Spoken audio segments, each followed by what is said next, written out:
Okay, let's get started. So first thing we're going to do is check out our square wave, which is modulating the delay time at the moment. The default on the Matriarch is bipolar, and it's a bit crazy for our purposes, so let's go into global settings and switch it over to Unipolar. Now we can see and probably hear the difference. It's a little bit more manageable.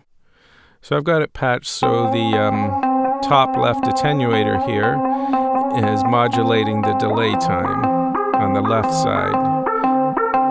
And if we're patient and careful, we can tune it. There, it's about an octave shift. Cool. Let's try some feedback. It's all right. Okay, so far it's a pretty simple patch. We've got our modulation wave synced to the arpeggiator and playing eighth note divisions. Let's see how it key tracks. Cool. It works pretty well. I like the sort of portamento slide it's getting. Okay, now let's use this attenuator to modulate the delay time on the right. If we invert it, we get some contrary motion, as you hear.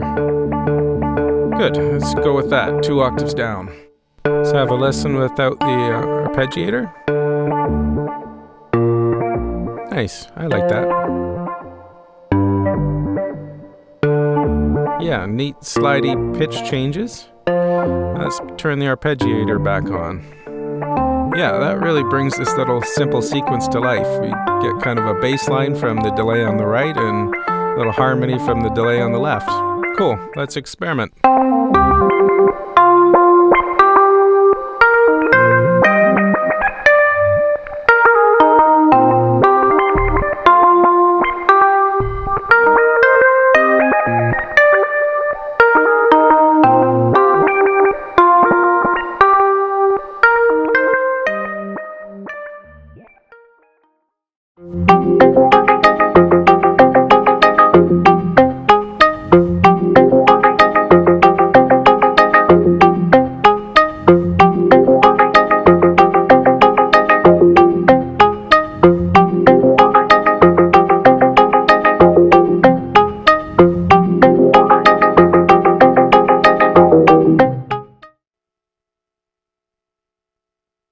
If you're checking out the patch diagram for this patch, it looks pretty complicated. There's lots of external mults and there's modulation in the oscillators, but really it's a pretty simple patch.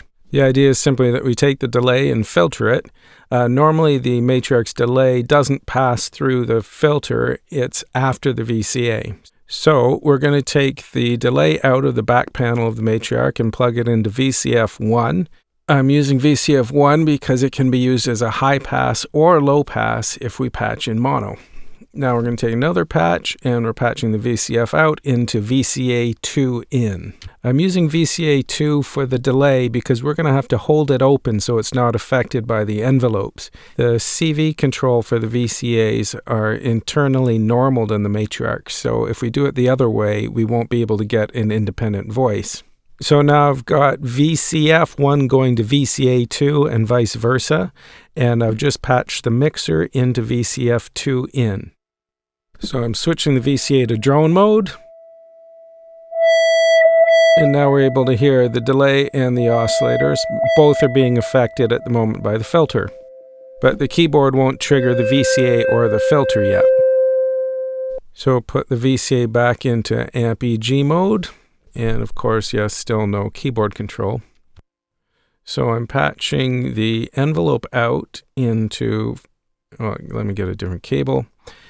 Envelope out into a mult, and I'm going to get another cable, and I'll patch that into the cutoff of VCF2, as well as the CV input for VCA1. And now if we hit the keyboard, sorry, we've got to go to split mode. There, we've got our independent voice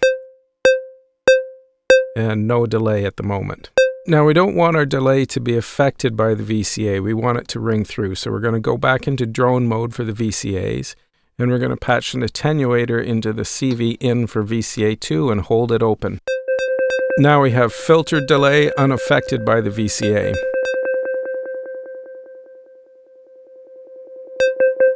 If we crank the feedback, you can hear that it's clearly not being affected by the VCA or by the envelopes. So let's fire up the arpeggiator and have a listen.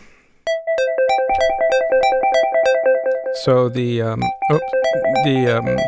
filter envelope is triggering our VCA, which is filtered by VCF2 and coming from the mixer section.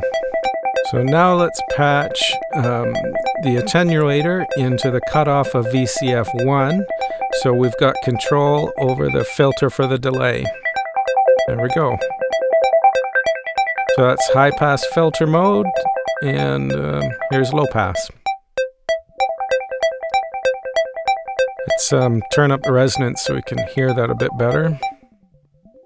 And I'll solo the delay so we can really hear the filter.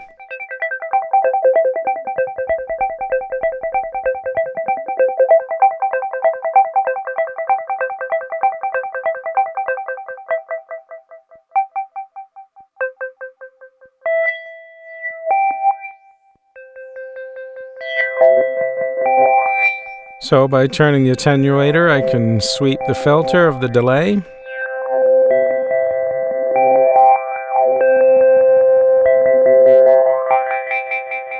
But let's patch a LFO in here so that it sweeps automatically. So I'm going to take a triangle LFO out here, and I guess I'll go into the attenuator so we get a bit more control, and out of the attenuator into the CV in of the attenuator down here.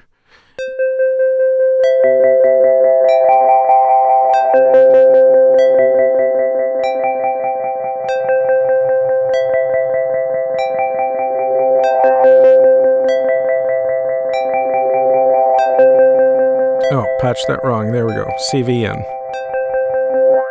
There we go. Now we hear the sweeping. So that's basically it for this patch. Just jam out a little bit now.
The idea behind this patch is to treat the delay as a VCO by getting it to self-oscillate by cranking the feedback and tracking pitch by modulating the time.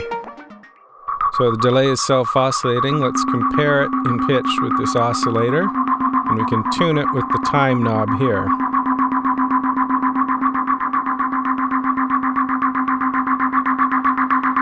Okay. So you can hear it kind of is tracking with the pitch, not 100%, but close. Let's listen to the delay only. So I sequenced a C major scale. On the scope we see the pitch CV from the sequencer, and as we'd expect, the pitch from our VCO is rising with the CV. But that's because I've already inverted it with this attenuator.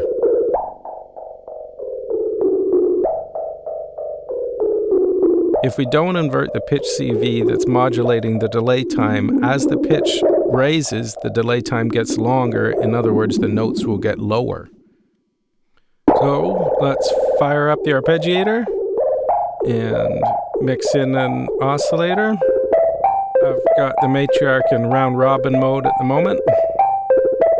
Put the delay back into positive values.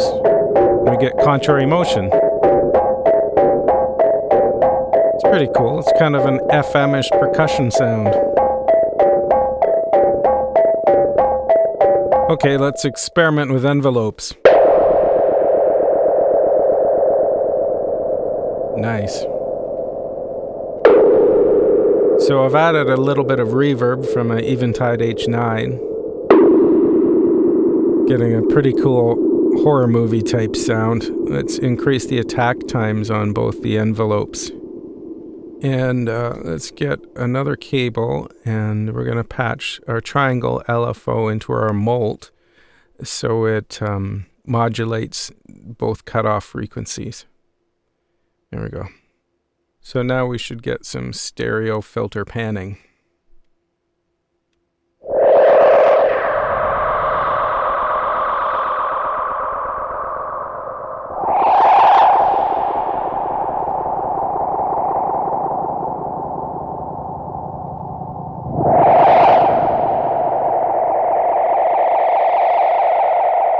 That's pretty cool.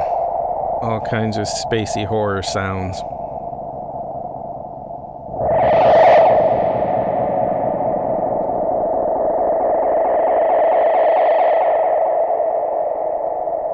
If we play with the delay feedback a little bit,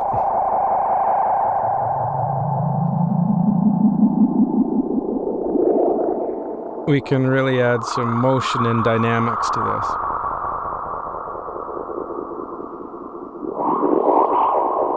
Let's try a bit more resonance too.